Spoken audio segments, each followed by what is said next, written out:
মাত্র 120 টাকা দিয়ে লটারির টিকিট কেটে কোটিপতি বরুণাচিনা ঘাটপাড়া এলাকার এক ব্যক্তি সোমবার দুপুর 1:50 নাগাদ নিরাপত্তার স্বার্থে দ্বারস্থ হলেন দিনহাটা থানায়। জানা গেছে, পেশায় রাজমিস্ত্রি মকবুল হক অন্যান্য দিনের মতো এদিন সকালে 120 টাকা দিয়ে লটারির টিকিট কাটেন। দুপুর 1টা নাগাদ খেলা হতেই ঘুরে যায় ভাগ্য।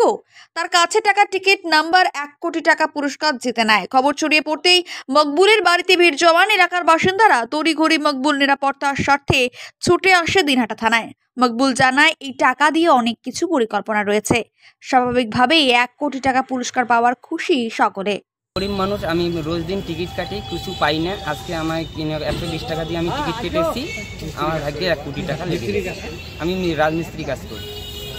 এই যে 1:15 আমি সেফটি হওয়ার জন্য থানায় এলাম।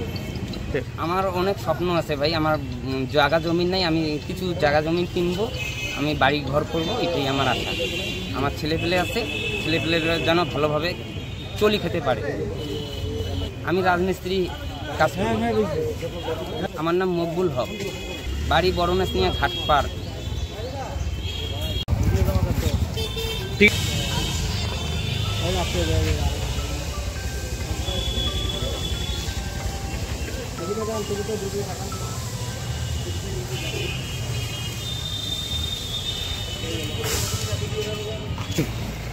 लागू नहीं है।